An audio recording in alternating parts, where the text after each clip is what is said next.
Muy bien, pues vamos a seguir nuestro estudio de ahí de Isaías 53. Vamos al versículo 7.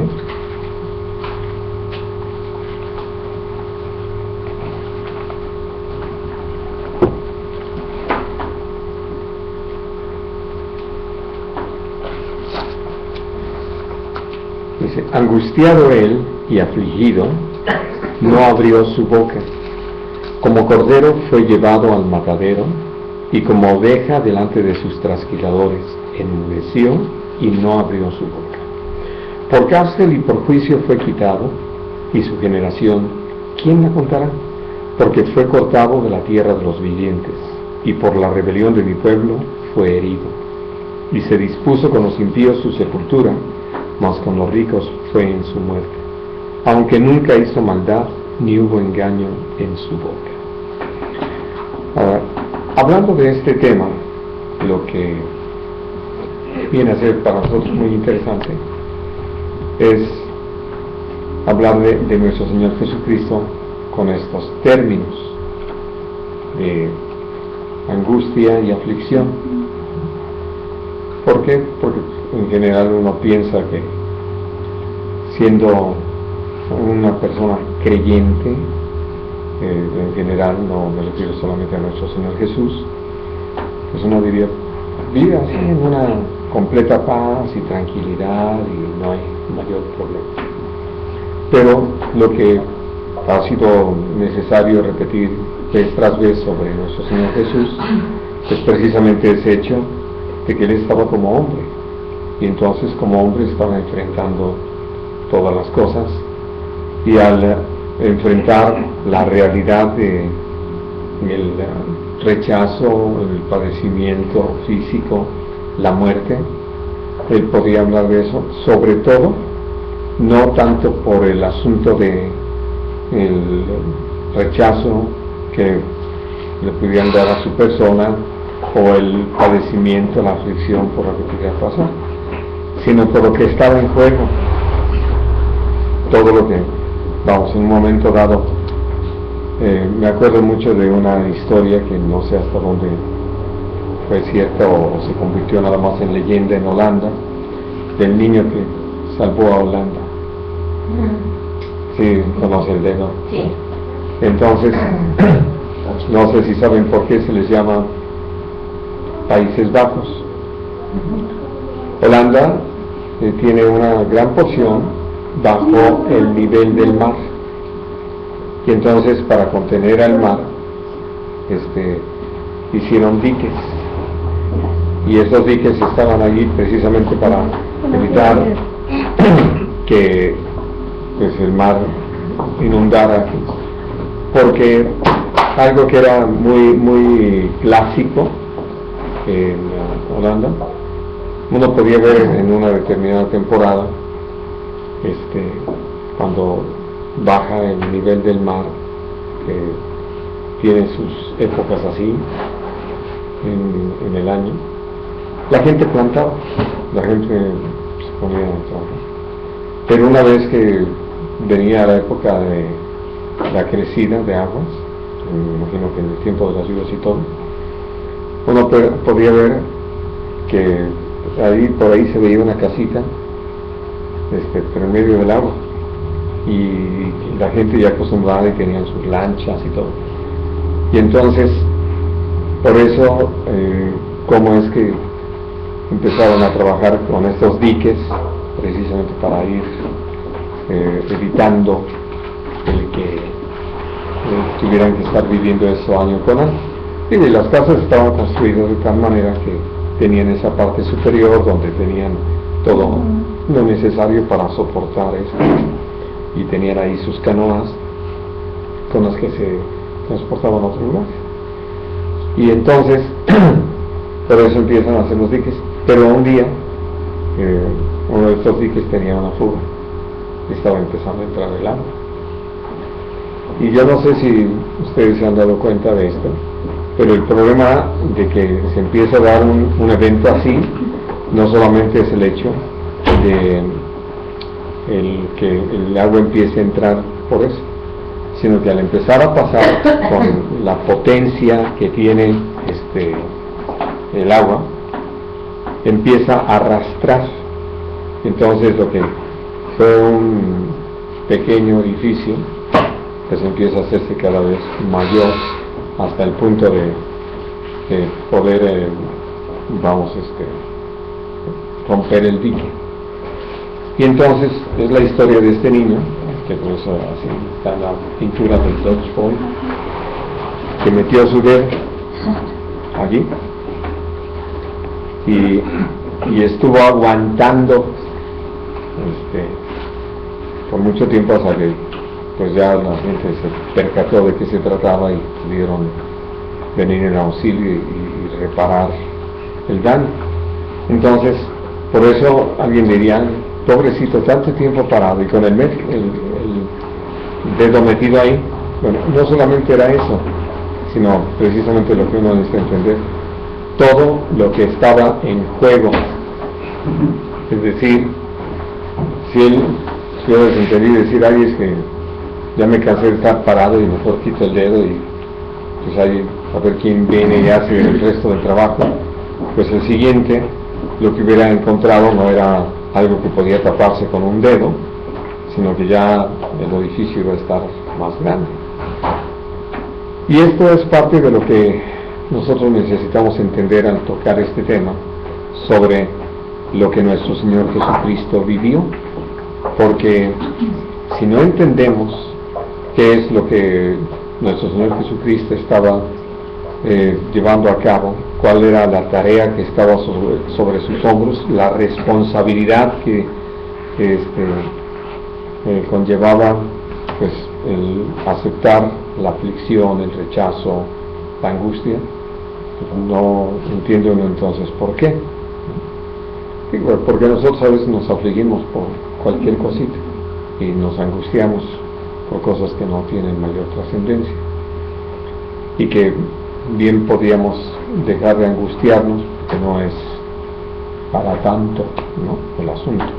Pero hablando de que hay cosas así donde podemos leer en la palabra de Dios cómo sobre todo David habla de esa aflicción, de esa angustia que él llevó a vivir en diferentes momentos. Lo que vamos a leer ahorita en el libro de los Salmos, iba a buscar, aquí lo tengo, es de esto que hemos conocido como los salmos mesiánicos, es decir, que están inspirados por el Señor a David para dar profecías sobre nuestro Señor Jesús. Y entonces vamos a leer en este salmo, que por eso podemos entender desde el principio que esa es parte de lo que nuestro Señor Jesucristo exclamó sobre la cruz del Calvario. Dios mío, Dios mío. Salmo 22. ¿Lo dije? No, bueno. ¿Ah? Dios mío, si lo estoy viendo, ¿cómo lo estoy viendo? Dios mío, ¿por qué me has desamparado? ¿Por qué estás tan lejos de mi salvación y de las palabras de mi clamor?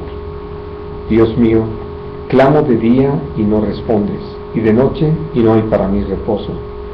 Pero tú eres santo, tú que habitas entre las alabanzas de Israel. En ti esperaron nuestros padres, esperaron y tú los libraste. Clamaron a ti y fueron librados. Confiaron en ti y no fueron avergonzados. Mas yo soy gusano y no hombre, oprobio de los hombres y despreciado del pueblo. Todos los que me ven me escarnecen, estiran la boca, menean la cabeza diciendo: se encomendó a Dios, líbrele, sálvele, puesto que en él se complacía. Pero tú eres el que me sacó del vientre, el que me hizo estar confiado desde que estaba a los pechos de mi madre. Sobre ti fui echado desde antes de nacer.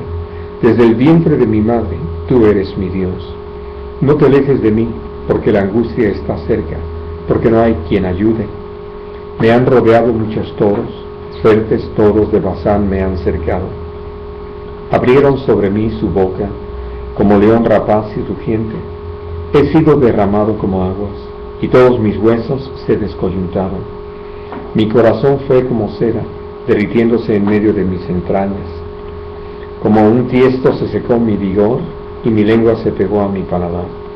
Y me has puesto en el polvo de la muerte, porque perros me han rodeado, me ha cercado cuadrilla de malignos, horadaron mis manos y mis pies, contar puedo todos mis huesos. Entre tanto, ellos me miran y me observan, repartieron entre sí mis vestidos, y sobre mi ropa echaron suertes. Mas tú, Señor, no te alejes, fortaleza mía, apresúrate a socorrerme, libra de la espada mi alma, del poder del perro mi vida, sálvame de la boca del león y líbrame de los cuernos de los búfalos. Creo que ustedes pueden entender que perfectamente esta oración estuvo en el corazón y en los labios de nuestro Señor Jesucristo, y que varios de estos versículos los encontramos en los evangelios aplicados a nuestro Señor Jesús.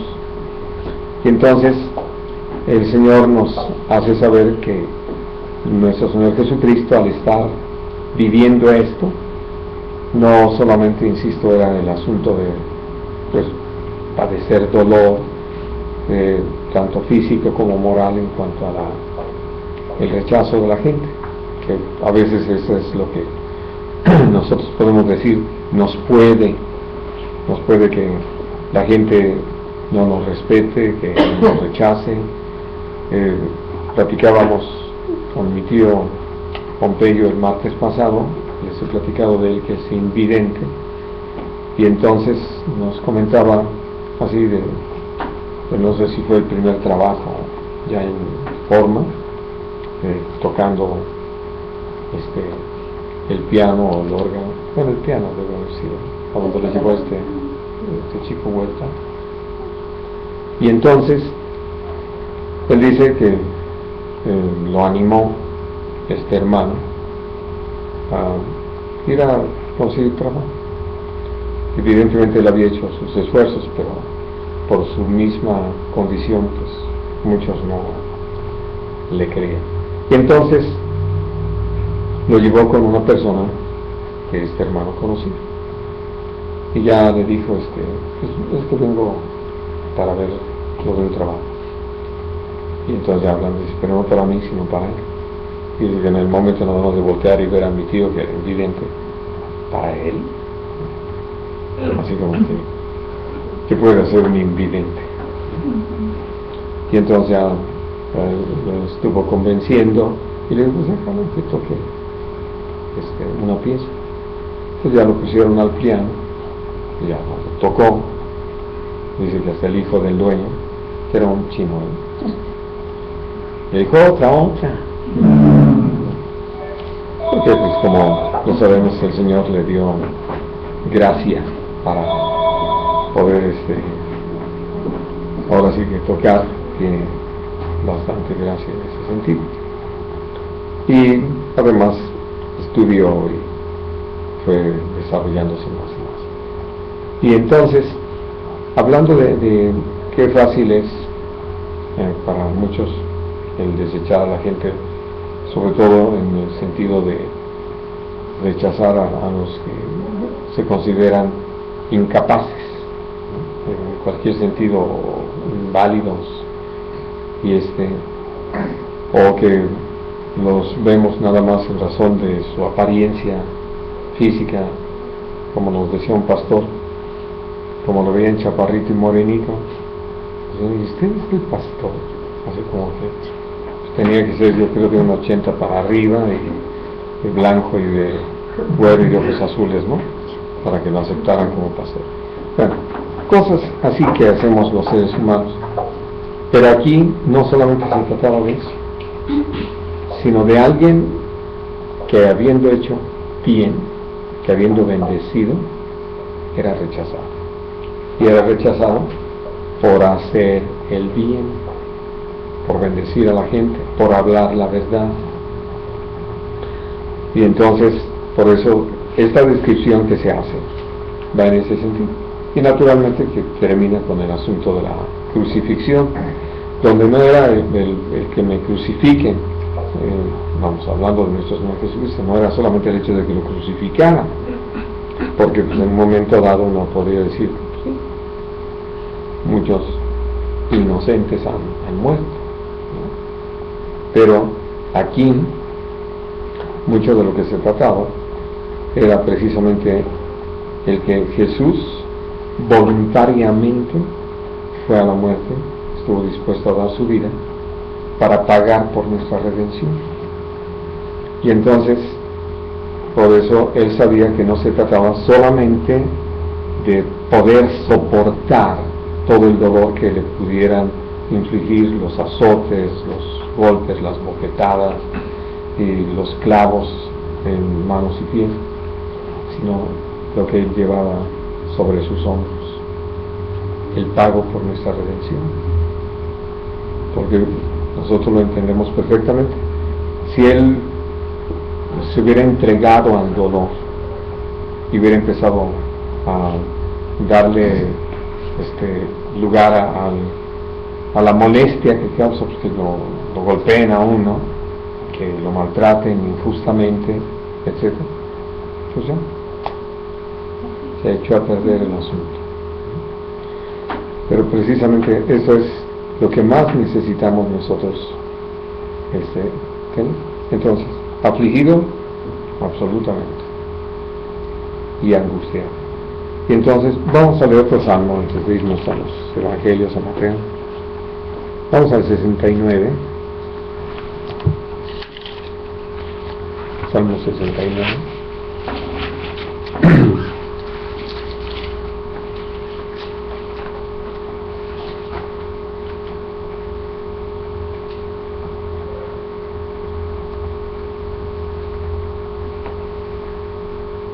Y dice el 1: Sálvame, oh Dios, porque las aguas han entrado hasta el alma. Estoy hundido en cieno profundo, donde no puedo hacer pie. He venido a abismos de aguas, y la corriente me ha negado. Cansado estoy de llamar, mi garganta se ha enloquecido. Han desfallecido mis ojos esperando a mi Dios. Se han aumentado más que los cabellos de mi cabeza, los que me aborrecen sin causa. Se han hecho poderosos mis enemigos, los que me destruyen sin tener por qué. ¿Y he de pagar lo que no robé? Salto hasta el versículo 7. Bueno, el 6 sí, también. Pero, sobre todo por esto que les he estado comentando. No sean avergonzados por causa mía los que en ti confían, oh Señor Dios de los ejércitos. No sean confundidos por mí los que te buscan, oh Dios de Israel. Vamos, sobre todo esta expresión es la que nos permite ver esto que les estaba diciendo. Qué importante es tomar conciencia de la responsabilidad que tenemos sobre nuestros hombros en razón de la trascendencia que tiene para otros. Porque ahora sí que imagínense, para ponerlo de alguna manera, que el responsable de abrir una estación del metro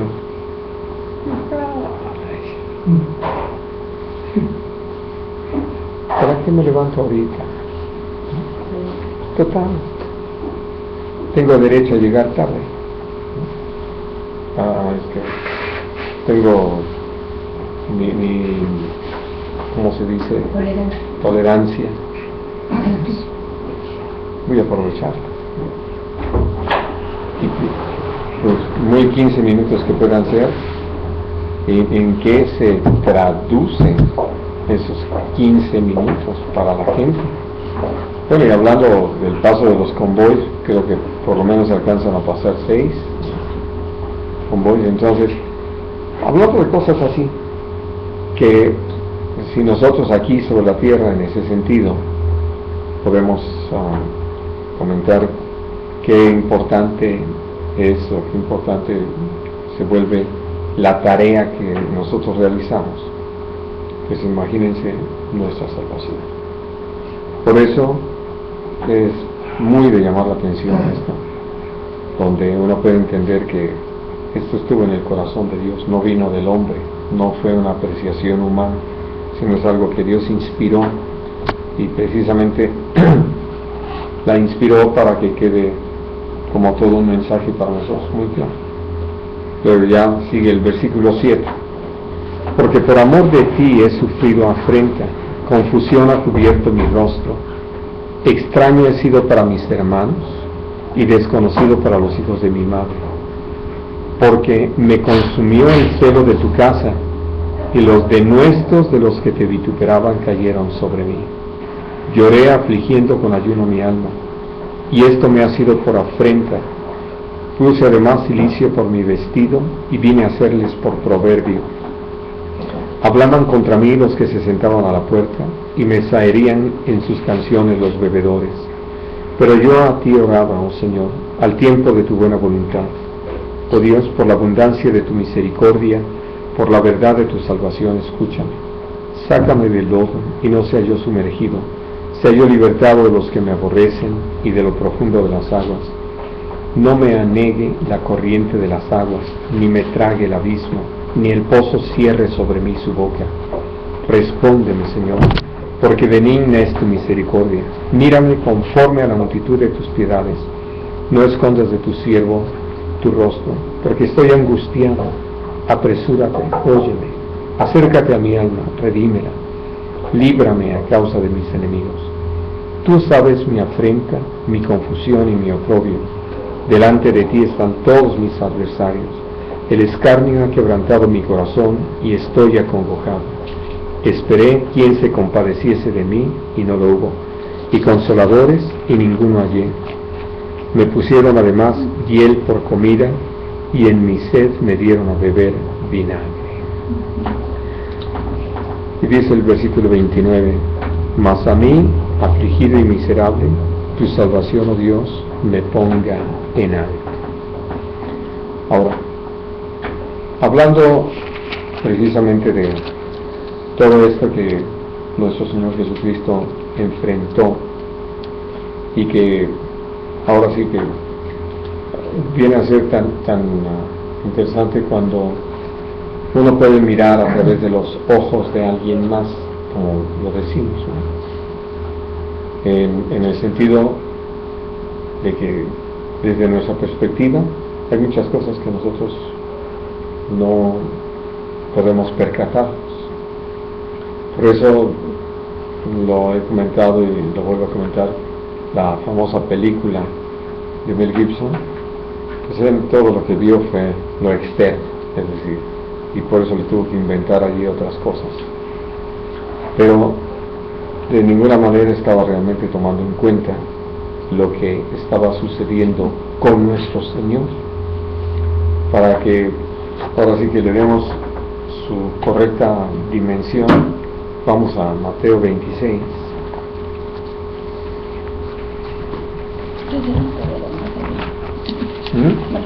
Ah, no, claro, tenía demasiada sangre.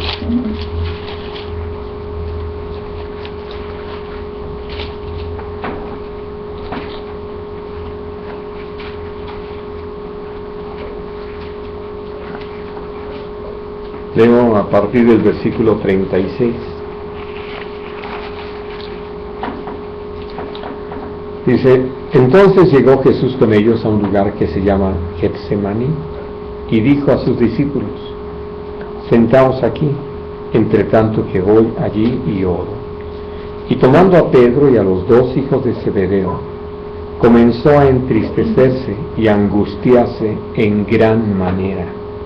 Entonces Jesús les dijo, mi alma está muy triste hasta la muerte, quedaos aquí y velad conmigo. Yendo un poco adelante, se postró sobre su rostro, orando y diciendo, Padre mío, si es posible, pase de mí esta copa, pero no sea como yo quiero, sino como tú. Ahora, esto nos permite mirar toda la clara, plena conciencia que tenía nuestro Señor Jesucristo de esto. Porque al estar aquí como hombre, naturalmente quedó limitado, como lo estamos nosotros, en cuanto a poder percibir muchas cosas mientras no nos sean reveladas por el Señor. Pero hablando de cómo nuestro Señor Jesucristo tenía ya toda esa conciencia de la tarea, había estado preparando a los discípulos, anunciándoles su muerte y cómo era necesario hacerlo. Pero llegado ya el tiempo, el momento, esto que conocemos como la parte final de la preparación de ellos antes de que Jesús fuese aprendido, los lleva ya a Getsemaní y se los dice, vamos, él ya ha entendido de lo que venían, las cosas que se iban a presentar en unos momentos, como él estaba entristeciéndose y angustiándose, y como así se los dice: mi alma está muy triste hasta la muerte. Y entonces, hablando de todo lo que implica, ahora aquí me interesa mucho que podamos entender este asunto, sobre todo de la tristeza, porque cuando hablamos acerca de la tristeza de Dios, lo que dice claramente allí en Efesios 4 al final, cuando nosotros pecamos, contristamos al Espíritu de Dios.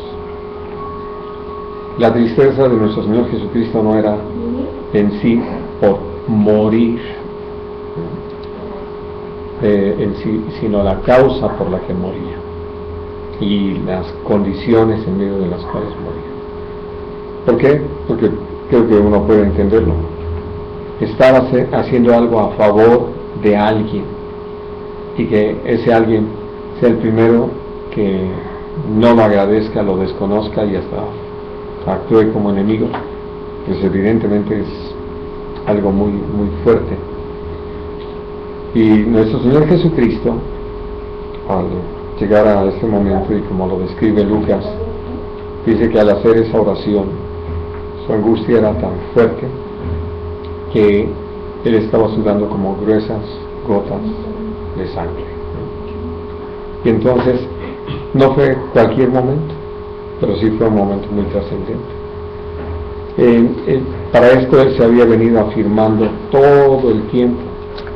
Él nunca dejó de atender a la razón de estar aquí, que eso es otra de las cosas sobre las que nosotros necesitamos afirmarnos, porque si nosotros perdemos de vista para qué estamos sobre la faz de la tierra, pues podemos dedicarnos a cualquier cosa, y sobre todo podemos hasta hacer algo totalmente contrario a aquello por lo que el Señor nos ha dado vida. Y entonces, por eso, al ver lo que nuestro Señor Jesucristo estaba haciendo, Él había venido para dar su vida, pero ya había llegado el momento. Ya se trataba de enfrentar eso, y enfrentarlo con integridad, con firmeza y con mucha claridad, por lo que vamos a mirar en un momento más. Pero sobre todo porque al hablar de esto, él podía tomar en cuenta toda esa tristeza que finalmente viene como causa de que la muerte exista. Y como lo explica el Señor en su palabra, la muerte entró en el hombre por la desobediencia de Adán. O sea, dice, el pecado entró por la desobediencia, y con el pecado la muerte. Y entonces, nuestro Señor Jesús nunca ha estado ajeno a lo que pasa con nosotros como personas. No se trata, o sea, el Señor no está en ese plan de decir, pues, ahora sí que yo lo veo desde arriba y a mí no. Pero es muy interesante lo que tanto dice en Jueces como en Isaías, porque en toda aflicción del pueblo de Israel, Dios fue afligido. Y entonces, como el Señor siempre ha estado, ahora sí que, muy atento a lo que pasa con nosotros, y aún esto que nosotros podemos llegar a experimentar, es porque fuimos creados a su imagen, conforme a su semejanza. Así de que el Señor por eso, claro que puede experimentar esta angustia, esta aflicción, este dolor, esta tristeza. Y entonces, por eso, al hablar o decírselo a los discípulos, pues por lo que vemos en el testimonio que aparece en la palabra, no alcanzaron a entender o a dimensionar exactamente de qué se trataba. Y ya pues, simplemente se quedó allí para el momento con el pesar que les causaba el que Jesús fuera a morir, pero sin ahora sí que alcanzar a entender todo lo que estaba implícito. Cuando nuestro Señor Jesucristo habla con nuestro Padre Celestial, habla así en ese término: si fuera posible que pasara de mí esta cosa. Es decir, que no tuviera yo que vivir esta experiencia, que no tuviera yo que hacerlo de esta manera, pero no como yo quiero, sino como tú. Sobre todo entendiendo que para poder redimirnos era necesario pagar por nuestros pecados. De otra manera no hay redención, ¿no? Y entonces, por eso, lo que les decía, necesitamos, debemos tener muy presente esto, porque creo que en mucho nosotros no hemos valorado lo que es ese sacrificio, todo lo que implicó. Y podemos hablar ahora sí que directamente: Jesús murió por nosotros, y pensamos en la muerte, o sea, simple y sencillamente en la muerte, como muere cualquier persona. Pero Jesús no estaba muriendo como cualquier persona. Él estaba llevando el pecado de todos nosotros. Dios cargó en él el castigo de nuestra paz, el pecado de todos. Ese es el asunto, ¿no? Y por eso les decía, una falla y pues terrible. Me acuerdo de una película que vio mi hermano el mayor, yo nunca la vi, pero él me platicaba que le había impresionado mucho. Y éramos niños cuando él me platicó esto, tanto que después teníamos unos trailercitos así muy pequeños, y jugábamos con ellos a lo que él había visto en la película, que eran camiones cargados de nitroglicerina, y que entonces tenían que conducirse con mucho cuidado, porque cualquier movimiento violento podría hacerlos estallar. Y hablando de hacer las cosas con precisión, porque además no estaban en una carretera bien pavimentada, sino iban por una brecha, y que eso los iba obligando precisamente a hacer las cosas con mucho mayor cuidado. De ahí que lo que nosotros podemos ver es que el Señor, al estar en la cruz, bueno, viviendo todo eso, desde su aprehensión y su juicio, y estando en la cruz, pues lo que él estaba viviendo era de tal cuidado, requería tal atención y, como podemos decir, tal concentración, para no perder de vista la importancia de mantenerse así, sin mancha, sin defecto ni cosas semejantes. Y entonces, por eso, hablando de ese momento, les decía, necesitamos nosotros valorar. Miren, simplemente uno piensa, nos hacen algo, ¿cómo reaccionamos?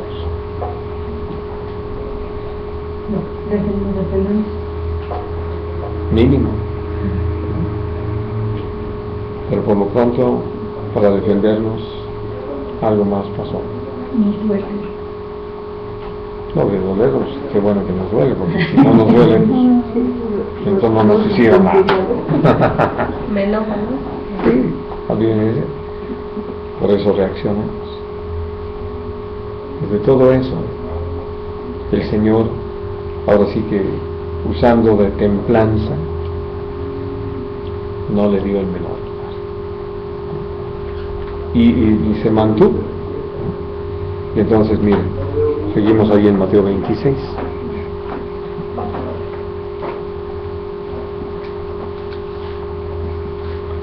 Dice el versículo 57. Los que prendieron a Jesús le llevaron al sumo sacerdote Caifás, donde estaban reunidos los escribas y los ancianos. Mas Pedro le siguió de lejos hasta el patio del sumo sacerdote y entrando se sentó con los alguaciles para ver el fin. Y los principales sacerdotes y los ancianos y todo el concilio buscaban falso testimonio contra Jesús para entregarle a la muerte. Y no lo hallaron, aunque muchos testigos falsos se presentaban. Pero al fin vinieron 2 testigos falsos que dijeron: Este dijo, puedo derribar el templo de Dios y en 3 días reedificarlo. Y levantándose el sumo sacerdote le dijo: ¿no respondes nada? ¿Qué testifican estos contra ti? Mas Jesús callaba, porque como lo leímos ahí en Isaías 53, él enmudeció su boca, como cordero fue llevado al matadero.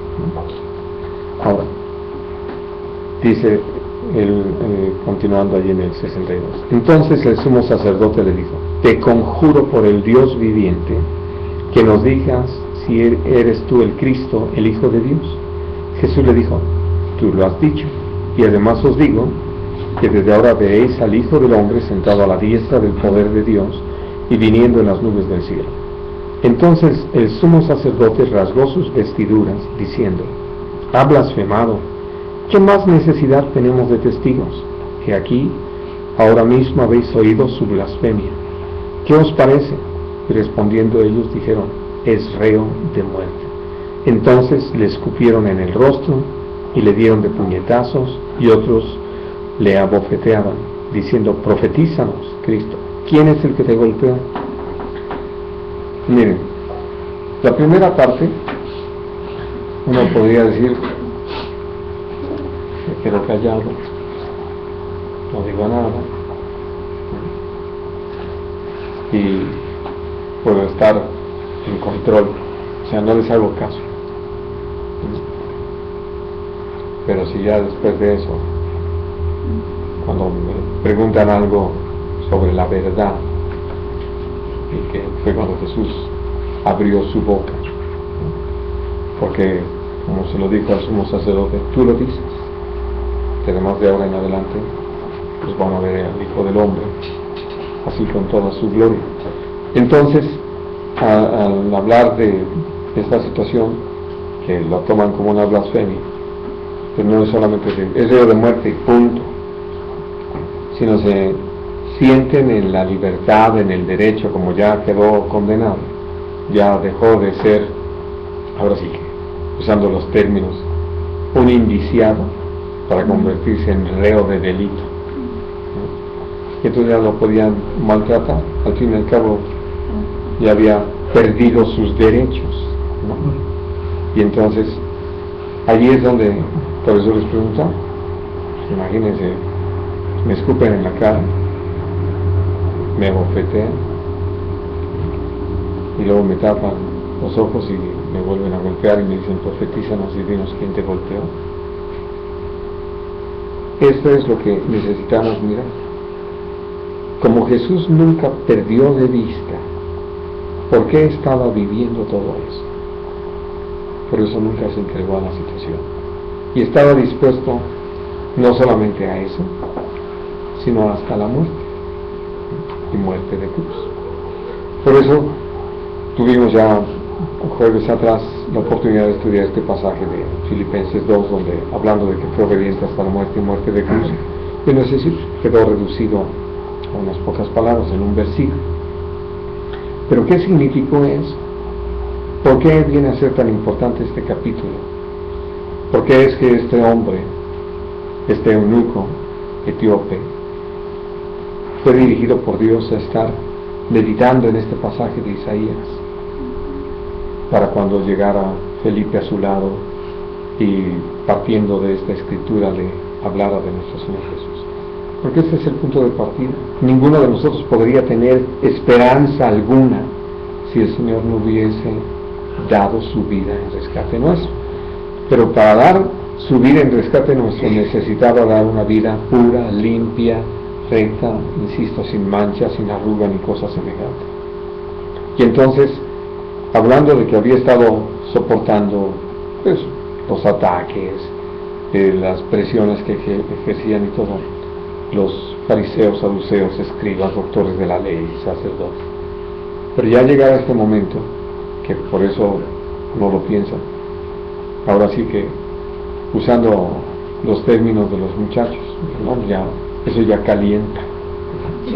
Sí, le dijo uno calentito la bofetada, ¿no? Porque eso nos enardece. Ya es donde llega un momento en que, no hombre, pues ya puse las dos, ahora va la mía. Y son las cosas que a veces no hemos considerado, que nuestro Señor Jesús pagó para darnos libertad, para darnos vida nueva, para que pudiésemos nosotros disfrutar de esa comunión con Él en una manera plena.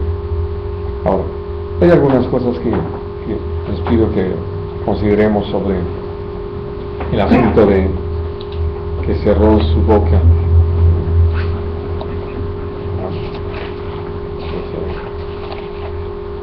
Dice, no abrió su boca, como cordero fue llevado al matadero, y como oveja delante de sus trasquiladores enmudeció y no abrió su boca. Y sobre todo, nuestro Señor Jesucristo estaba consciente de que los que estaban ahí, a ninguno de ellos les interesaba la justicia. Por eso estaban aceptando testigos falsos. Que si ellos hubieran amado la justicia, simplemente al demostrarse la falsedad de los testigos, a los testigos los hubieran mandado matar como sentencia, porque como lo establece la ley, que se haga con aquel como aquel quería que se hiciera contra quien estaba testificando falsamente. Pero como no les interesaba la justicia, eso fue lo que menos tomaron en cuenta. Y entonces, bueno, vamos a ver en Proverbios 13.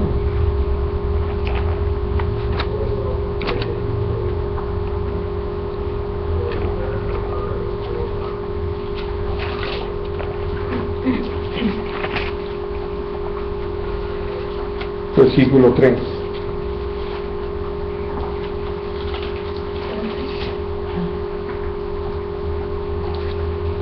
El que guarda su boca, guarda su alma, mas el que mucho abre sus labios tendrá calamidad. 15:28.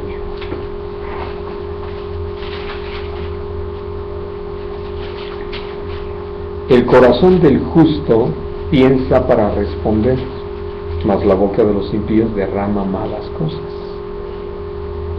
16:23. El corazón del sabio hace prudente su boca y añade gracia a sus labios. Al 21.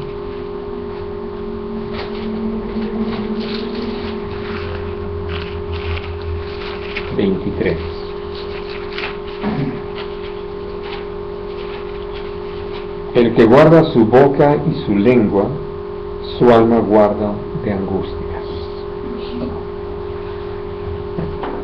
Así de que lo que Dios nos ha enseñado es algo que naturalmente nuestro Señor Jesús practicó. Nunca abrió la boca para decir lo que no necesitaba decir. Cada vez que habló para dar palabras de vida eterna. Y para algunos, como Jesús mismo lo dijo: yo no los voy a juzgar, la palabra que yo les he hablado los va a juzgar. Porque al darnos a conocer la verdad y nosotros no tomarla en cuenta, esto pues trae todo un resultado en contra nuestro. Dice ahí la palabra que el cortado fue de la tierra de los vivientes. Entonces su descendencia, ¿quién la contará? Y cómo fue él con los impíos crucificado, pero que ya en su entierro fue entre los ricos. Es decir, la situación cambió por la intervención de José de Arimatea, que vino a ser usado por el Señor para cumplir ese propósito. Pero sobre todo me interesa hablar de lo de la descendencia del Señor, porque él mismo, como aparece ya en Juan 12, dice que si el grano de trigo no cae en tierra y muere, se queda solo. No, si cae en tierra y muere, entonces lleva mucho fruto. Pero quiero que piensen en esto. Aquí hay un grano, aunque ustedes no lo vean, aquí está. Aquí hay un grano. Lo siembra uno, espera el tiempo necesario y va a fructificar. ¿Cuántos granos les gusta que salgan de un grano de trigo? ¿Cuántos habrá en la espiga? No, ¿cuántos? No. Ustedes tienen una cantidad la que les guste. ¿No has pintado ningún grano? No, me gustan, pero sí me gustan y yo estoy pidiendo ¿O sea, una espiga? ¿Cuánto sale de un grano? ¿Sale una espiga? No salen tantos. No es una espiga. ¿Una espiga nada más? Sí, no salen, Sí. no son tantos, ¿no? Pero en la espiga, Hay varias, hay muchos. ya en la parte final. Vamos a poner 50. ¿Les gusta? Esos 50 se siembran. Claro. Sale entonces la multiplicación. Así es. Y así se multiplica. Así es. Y ya, si de cada uno de esos 50 salen esos 50, ya tenemos 2.500. Por eso dice, y su descendencia, ¿quién la contará?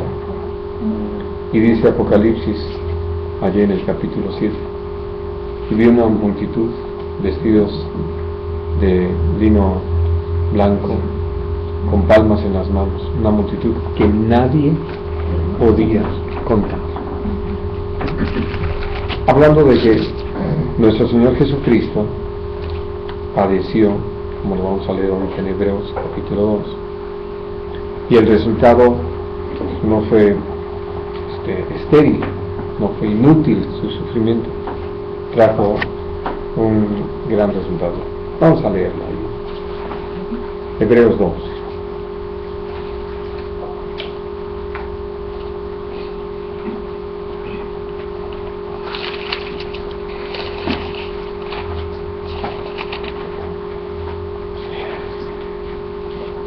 Leo a partir del versículo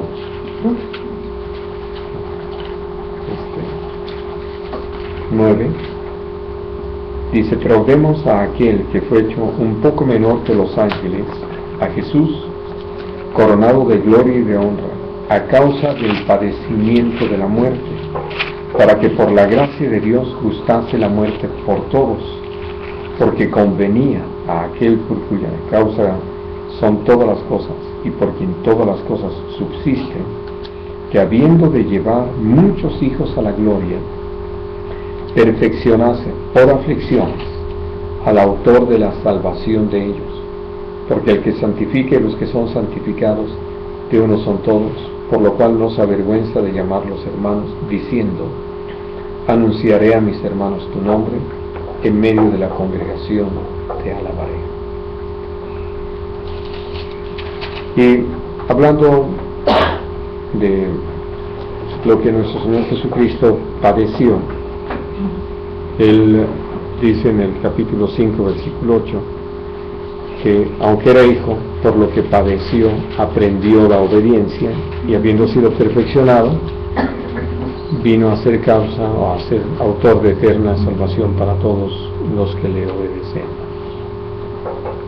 Ahora, creo que con esto tenemos una visión muy clara y amplia acerca de lo que hemos estado considerando en cuanto a nuestro Señor Jesucristo, allí en Isaías 53, pero sobre todo mi énfasis hoy tiene que ver con la aflicción y la angustia de nuestro Señor Jesucristo, que vivió a causa de todo esto.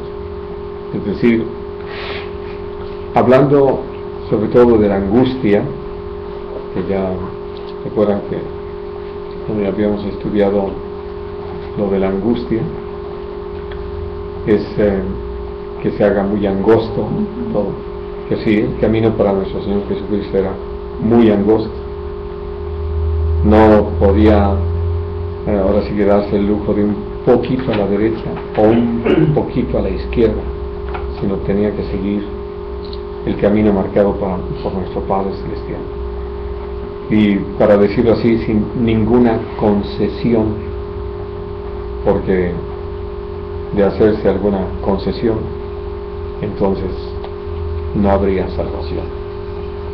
Y de veras, mientras más piensa uno eso, y sobre todo cuando lo habla uno con el Señor para agradecérselo, creo que más se avergüenza uno de las cosas que uno se permite, de las cosas que uno se tolera.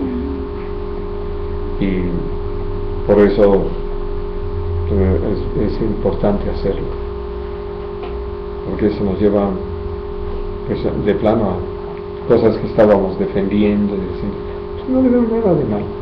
No, pero ya cuando lo ve uno en razón de lo que Jesús hizo, de lo que nos ha llamado a hacer, a vivir, uno dice, ¿qué estoy defendiendo esto? Realmente me está estorbando para que yo pueda ser usado por Dios como Dios quiere que me usarme, ¿no? Entonces por eso se rinde uno así incondicionalmente y le dice, Señor, aquí estoy, y perdóname por haberme estado deteniendo en tantas cosas y distrayendo y otras defendiendo. Entonces he actuado neciamente, perdona, y gracias por redimirme. Y entonces poder bendecir el nombre de Jesús. Les platicaba ayer a Dana que había estado buscando en YouTube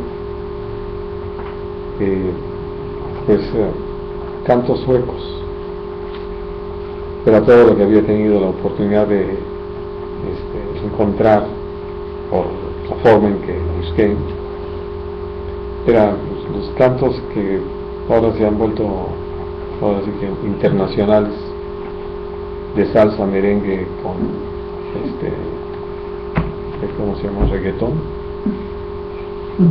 pero en sueco, claro, y metidos ya a todo lo que hacía, y realmente decía así, ¿no? Pero el martes que tuvimos la oportunidad de estar allí en casa de nuestros tíos, ya está adoptada como sobrina, reconocida y sobrina nieta. Mi tía nos decía que pues, necesita eliminar muchos libros, pero entonces viendo había un libro de cantos suecos y trae algunos en inglés porque es para la iglesia en Chicago, a la iglesia sueca en Chicago. Y entonces, de esas cosas que ahí se quedó el martes. Y ayer, tarde, de repente dije, pues aquí están los títulos, ¿no? De los que puedo. Y claro, busqué 2 o 3 que no, claro, porque está escrito con cantos de principios del siglo XX, es decir, de que ya están muy de moda. O por lo menos así que por los nombres no era. Pero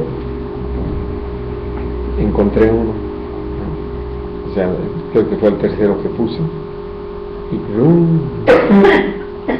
Y le dije, claro, encontré que era un grupo también de hermanos ahí cantando con piano, violín, guitarra, su tololoche, su cello, pero más o menos contemporáneos míos. La gran mayoría ya de cabeza blanca, ¿no? y cantando esos himnos. Y entonces, vamos, no crean que le entendí gran cosa, porque pues, algunos así no. Pero ya hasta que llegué a uno que se llama Parnatsu, que significa fe de niño, y dice el coro, fe de niño, tú eres un puente hacia el cielo. Y hablando de esos mensajes que hemos llegado a comentar, que están contenidos en los himnos, y que a muchos religiosos es tan fácil deshacerse, pero que hemos tenido la oportunidad de conocer la historia de algunos de esos himnos, es decir, de dónde surgieron y cómo es que Dios los inspiró en razón de experiencias muy reales que vivieron nuestros hermanos, que no era nada más un asunto de que hay que sacar otro disco, ¿no? Porque no se sacaban discos, ¿no? Sino se le cantaba al Señor. Y entonces, digo, no me acuerdo ahorita de muchas historias, pero sí me acuerdo de esta de yo quisiera hablarte del amor de Cristo, pues en él hallé un amigo fuerte y fiel. Por su gracia transformó mi vida entera. Lo que en esta vida soy, lo debo a él. ¿Saben quién lo escribió? Un condenado a muerte. Un hombre que tuvo la oportunidad, como la tuvo este hombre que ayer fue ejecutado, de conocer al Señor, ya estando en la cárcel, ya convicto y confeso de su crimen y sentenciado a la pena capital. Pero ahí Dios le dio la oportunidad de oír el mensaje, de creer en el Señor, y por lo que Dios hizo mientras esperaba el momento de su ejecución, pues escribió este canto. Por eso dice, yo quisiera. No sabemos si lo escribió alguien en particular en su familia, pero eso, y dice el coro algo tan preciso: nadie pudo amarme como Cristo. Y uno entiende que alguien que ha sido un delincuente, un malhechor, pues puede valorar eso, de que el Señor haya tenido tanta misericordia. Solo pudo redimirme del pecado por su amor y su bondad. Sí. Y así es. Y digo, y por eso, como muchos más, ¿no? Que ya cuando uno le presta atención a lo que está escrito, a la letra, uno dice, sin duda, los hermanos vivieron experiencias muy singulares. Y entonces, por eso, uno le puede agradecer a Dios, encontrar eso, valorar, porque de repente ya se pierde de vista todo lo que nuestro Señor Jesucristo enfrentó para poder hacernos libres del pecado, salvos por gracia, herederos de su reino. Y por eso pues le meten ahí el guapachá y lo que quieren y repiten frases y vamos, de repente como que se pierde el sentido. Y no digo que todos, pero ya en general. Y por eso la gente le gusta el ritmo y le gusta la música. Y entonces, hablando de algunos temas que se han tratado y que se han subido a internet, pues hablan de la danza. ¿Por qué no danzar? Porque me encontré entre los suecos, sí, no hombre, pero super danzarines, porque estaban así, como aparece toda la columna de canto, era de la misma chica, acompañada del mismo grupo, como 5 o 6, y todos para brincotear de aquí para allá, y así diciendo algunas frases, ¿no? Y por eso decía, y de los otros, con muy buen contenido, habla de lo que le fue dicho a José, y llamará su nombre Jesús, porque él salvará al pueblo de sus pecados. Y tan importante, ¿no?, lo que implica eso, ser el Salvador. Pues de repente algunos ven, ay, nuestro Salvador porque llegó y no sé. No, Jesús no derramó la sangre de nadie más, sino la propia. Ahora sí que no comprometió a nadie más, sino Él fue el que estuvo allí, en medio de todo. Por eso viene a ser así tan importante y precioso para nosotros. Muy bien, hermanos, pues vamos a dejarlo aquí. Si tienen alguna pregunta sobre lo que hemos hablado, un comentario. Estaba leyendo hace poco, una hermana escribía acerca del nombre de Dios, o sea, lo santo que es su nombre. Y entonces no podemos referirnos a Él como el de allá arriba, ¿no? Como muchos usan algunos términos para hablar del Señor, hablar de Jesús. O sea, y yo consideraba esto lo mismo de los cantos, ¿no? Que me decía precisamente el tío, que en la iglesia donde está asistiendo, pues él toca ahí. Y yo, bueno, y pues tengo que tocar lo que ellos me piden que toque. Y le dije, bueno, yo no lo haría, yo no lo haría. Pero dice que hay una cancioncita que dice, vamos a gozarnos con el Nazareno, para que estemos bien felices. Dice, y así dicen, pa, ¿qué? Y lo están repitiendo, y así todo lo va a pasar.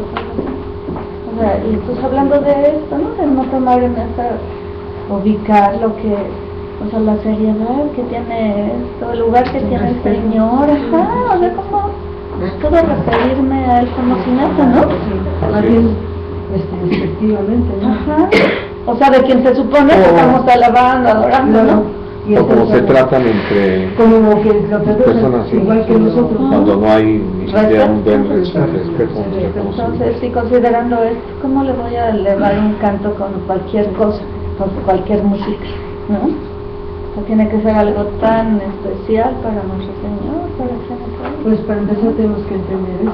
Sí. O estás cantando y lo quieres tomar como igual que tú. Sí, como un juego, ¿no?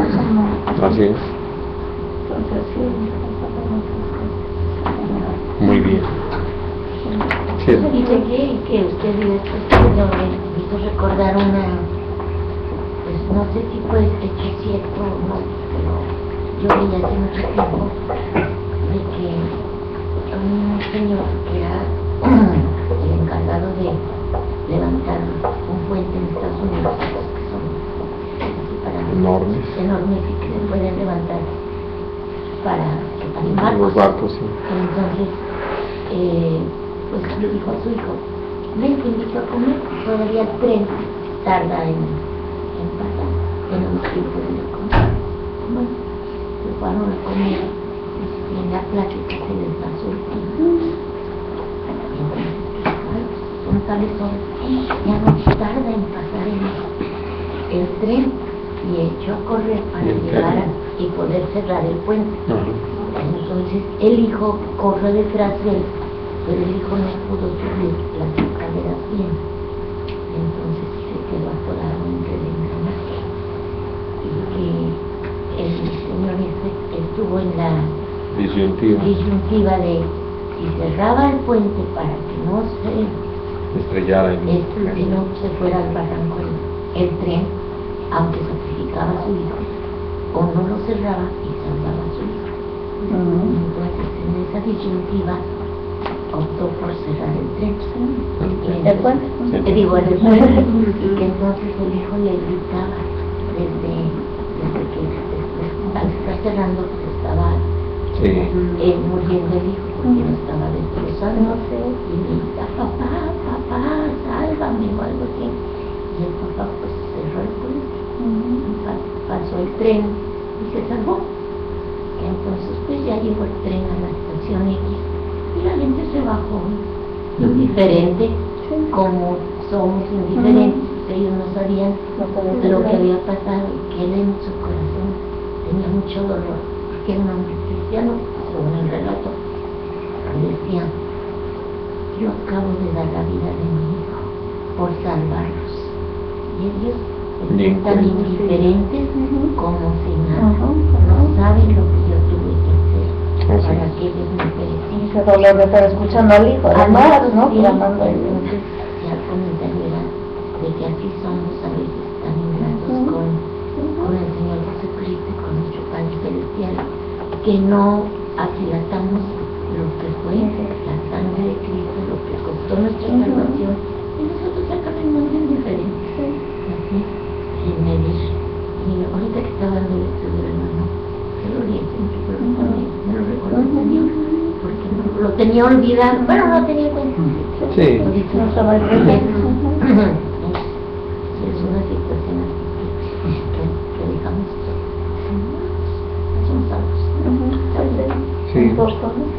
Y muchas veces nos vamos a enfrentar a eso, es decir,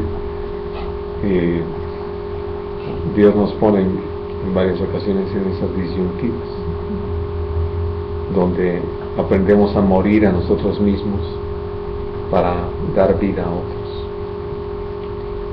Y puede ser que no lleguemos al punto exactamente de perder la vida física, pero de morir a un derecho, a un gusto, en fin, a algo que nos encantaría tener, hacer, y pues lo hacemos porque sabemos que lo que viene como resultado es maravilloso: dar vida a otros, bendecir a otros, y eso nos da la oportunidad de valorar un poquito lo que nuestro Padre Celestial hizo y lo que nuestro Señor Jesucristo ya vino a realizar. ¿Sí? Sí, este tiempo de enseñanza, de aprender, me ha llevado a descubrir esto que nos ha enseñado en ese tiempo, y cuánto le hemos dado de valor a lo que hemos aprendido, y he como que puesto no tanto en balanza, pero sí analizando aún esos términos que utiliza usted de recordar, de expresar sus contemporáneos, la iglesia de hace muchos años atrás, como en esencia sí se manejaba, ¿no? Ahí, tanto en la sana doctrina, tanto en las alabanzas, aún en el comportamiento de la iglesia. Y yo, porque uno es nuevo en este camino, a pesar de que ya llevo unos años caminando en esto, he descubierto que no he aprendido mucho, y que lo que al principio aprendí, pues descubrí que no fue al principio no fue el bien enseñado, la sana doctrina, y que me he encontrado con la esencia de entender que la pureza de la vida cristiana, o no sé si se pueda decir así, es arraigada en la palabra, pero sabemos que es dada y está establecida en la palabra, pero que no desde un principio se fue enseñando así, o sea, no que no se fuese enseñando así, sino que se perdió, o no sé hasta dónde se perdió la esencia del móvil del espíritu. Con esto que usted abre y otras enseñanzas que ha dado, yo mismo descubro que, por decirlo en mi propia persona, nunca me enseñaron que había de bautizarse. Ya lo descubrí yo después de un año, que había un bautizo en agua, ¿no? Y eso porque entrando a la congregación, había un grupo de hermanos que estaban rodeando a otros hermanos que se iban a bautizar en una pileta, y pregunté, ¿qué es esto? Pues es el bautismo en agua. Pero ¿cómo es esto? ¿Por qué se bautiza? Entonces me empezaron a decir, tú no te has bautizado, esto es porque has creído en Jesucristo. Entonces, con esto que han mencionado, uno descubre que al principio se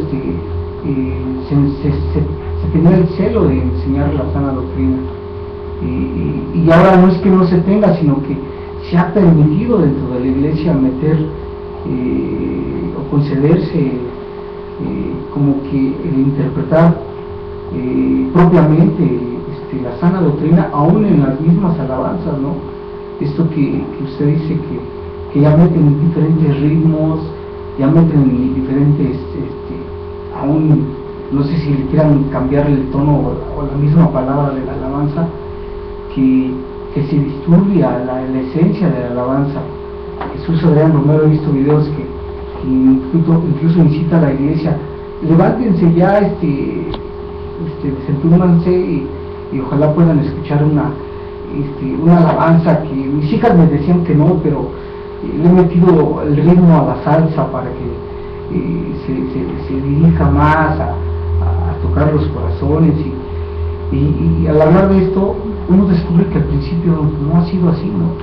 Que lo que realmente nuestro Señor Jesucristo nos ha dejado establecido es que comprendamos el motivo por el cual Él ha venido a la tierra, que dio su vida por nosotros, y que no cambia la esencia de la doctrina, la esencia de la alabanza, y que quiere Dios que permanezcamos así. Y ahora que nosotros lo recibimos en este tiempo, en esta época y en otras, es responsabilidad de cada uno de nosotros el guardarla, el enseñarla. Y digo, voy descubriendo un poco más, ¿no? Que si nosotros no enseñamos esto, no nos afirmamos, no guardamos con celo lo que Dios nos quiere enseñar, pues también podemos caer en el error de mal enseñarlo, mal guiarlo, mal establecerlo, ¿no? Porque sigue siendo responsabilidad de cada uno de nosotros. ¿Ningún otro comentario, pregunta? Bueno, yo